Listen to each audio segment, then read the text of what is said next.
struck by the hypocrisy sorry, of this. Two more people to hear from. I'm sorry. You have a chance. Well, I'm not sorry. You sit down. I know you're not sorry. That's the point. The hypocrisy of this speech. The hypocrisy of the fact that what do you have? Can you please make a statement about President Joe Biden's speech? It takes a lot to be able to do that, to be the only person in a room that's sitting up and you're talking to an important politician in an official event and they don't want to talk to you, but you keep pressuring on. This is a clearly warmongering speech. President Joe Biden is calling for $100 billion of funding for Israel, Taiwan, and Ukraine, and we're supposed to just bundle these together and pretend like we're going to rush to World War III and we're all just going to let Hillary Rodham Clinton sit here. Okay. So the interesting thing is that we don't have politicians anymore. We just have actors. And what I mean by this isn't that people don't vote for politicians. Obviously they do, and they get elected, but what a politician does once he actually gains power is that he just reads from a script. Like, he's got a team of people that will write stuff down for him, and then they will read from a script. They rarely do any type of debates. They rarely try to defend their opinions in public. And this is why Hillary Clinton doesn't even know how to handle this random dude from the audience. The only thing that this dude wants is for you to alleviate his concerns. Like, he is concerned about the possibility of escalating these conflicts into something like World War III.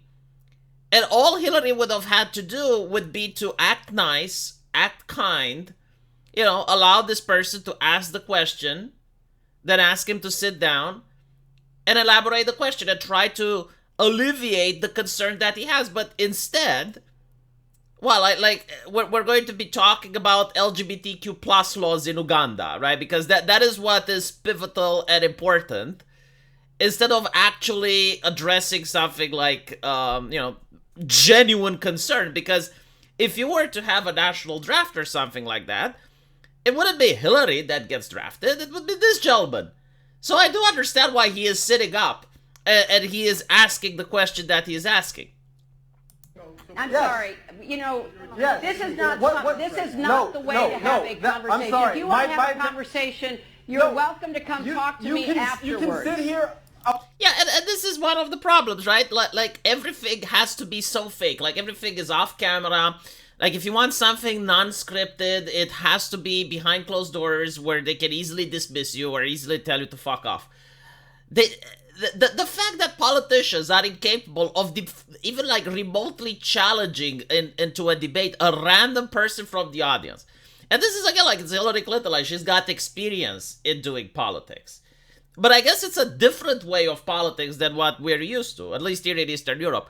The American way of politics is everything has to be 100% controlled. The very fact that this person managed to even ask these questions and cause this ruckus that is going for as long as it's going is probably viewed as a failure of the system. Like, the system shouldn't allow this person to do this. You shouldn't be able to just ask Hillary Clinton whatever questions you want. And you see this happening when, for example, the Young Turks decided to host an event. I remember that they required people from the audience to write their questions on a piece of paper, and then Cenk Uygur looked at the papers and selected the questions that he wanted.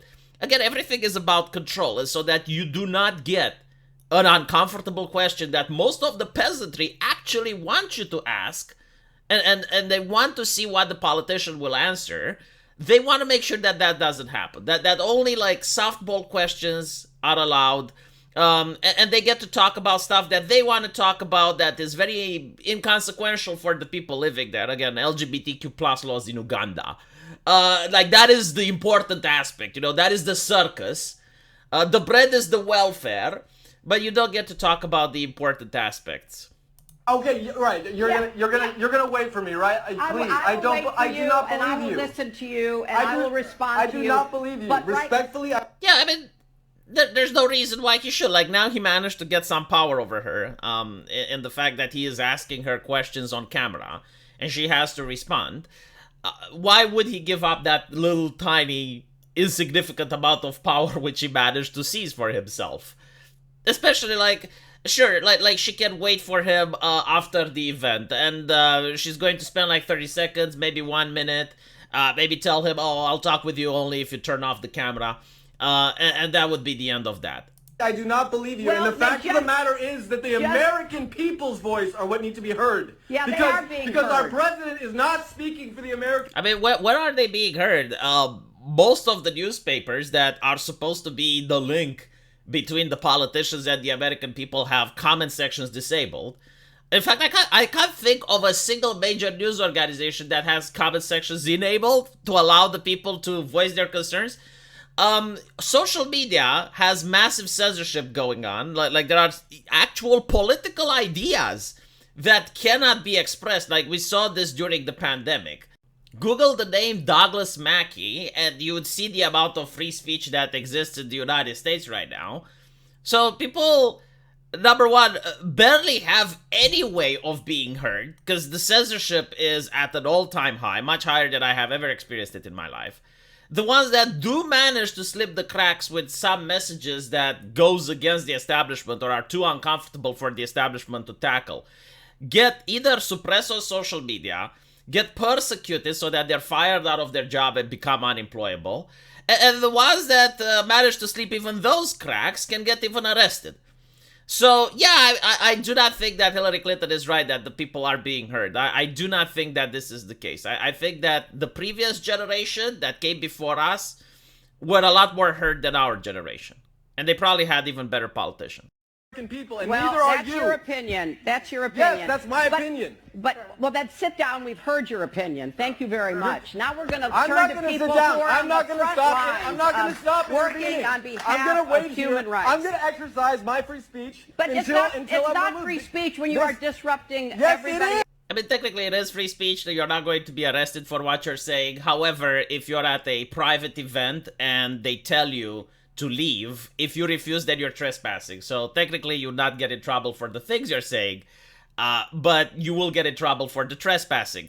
However, if the situations were reversed, if Donald Trump was on stage and you had like a left-leaning activist on behalf of AOC getting up and starting asking Donald random questions and heckling him, no one would care, right? Like, in fact, the mainstream media would put this on every single page.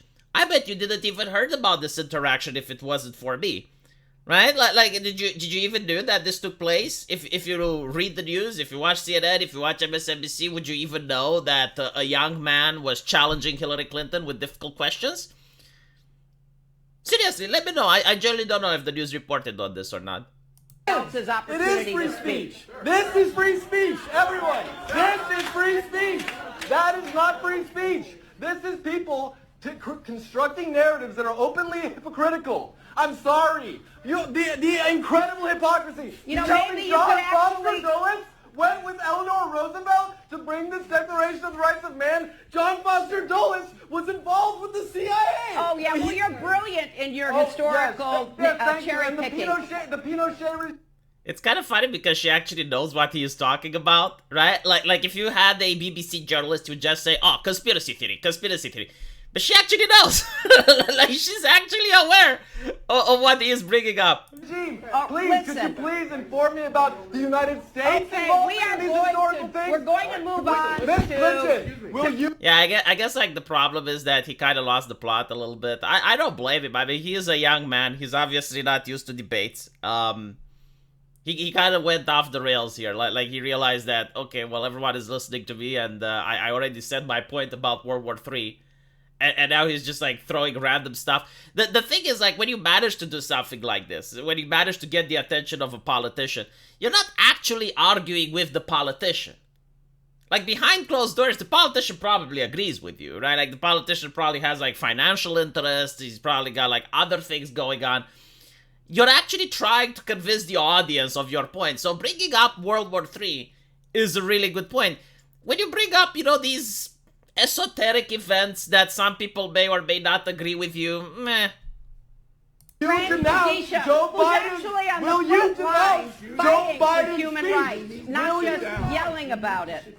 So, Frank, I want to turn to you because I am surprised that he didn't got kicked out from the event, though. Like, he's still being asked to sit down. I don't know what event this is. Maybe, like, he paid for a ticket or something and they don't want to give him a reimbursement. Like, it's very bizarre, because usually when something like this happens, and this is, like, both the left and the right doing it, when you have, like, a heckler, he's just escorted out of the premise. There's no more conversation. But with this guy, it's like, oh, okay, please sit down, be quiet. Like, he's obviously not going to be quiet. You are from Uganda, and Uganda's 2023 anti-homosexuality. Yeah, no, unironically, like, she wants to talk about homosexuality in Uganda. But what more can you say? I mean, I'm pretty sure it's a very important subject for Uganda. But like, as an American, wouldn't you be more interested where your taxpayer money is going? And if you want to talk about human rights, you know, talking about, like, various world conflicts that are happening right now, isn't that a more pressing concern? Sexuality Act criminalizes LGBTI conduct in Uganda. LGBTI conduct in Uganda. Hillary, I can tell you about the LGBTI conduct in Uganda. All African nations, all of them, no exceptions, every single one is insanely right-wing when it comes to the social political spectrum, right? So economically, they're incredibly left-wing. But socially, if you take even the most left-leaning politician you can find from a major political party in Africa, and you allow him to have a speech on LGBTQIA plus rights, you would get major community guideline violations from all social medias if they were to apply their rules fairly. I'm pretty sure Hillary knows this. And it's very simple to explain as to why. People from countries in Africa, most of them, except maybe Botswana and a couple of others, but most of them are struggling economically. I mean, South Africa is doing load shedding. They're cutting down the power from the general population for hours every day. That is the issue you're supposed to be talking about, right? Like, that is a human rights concern. Imagine operating a hospital under those conditions. Imagine how the police has to crack down on crime under those conditions. I guess the criminals don't get access to power too, so it evens out in a little bit. But, like, those are pressing concerns. Instead, you're talking about homosexuality in Uganda. How do you think the African people view you, unironically? Like put yourself in those shoes. Put yourself in the shoes of a person in Africa that has their electricity cut down for more than 4 hours every day. And this is due to government corruption, by the way. Like, the way to fix it would be to privatize the electrical sector. But they don't want to do that. In fact, like, I even made a video where there was a company that built solar panels and was allowing the nearby town to connect to their grid because they were producing way too much power.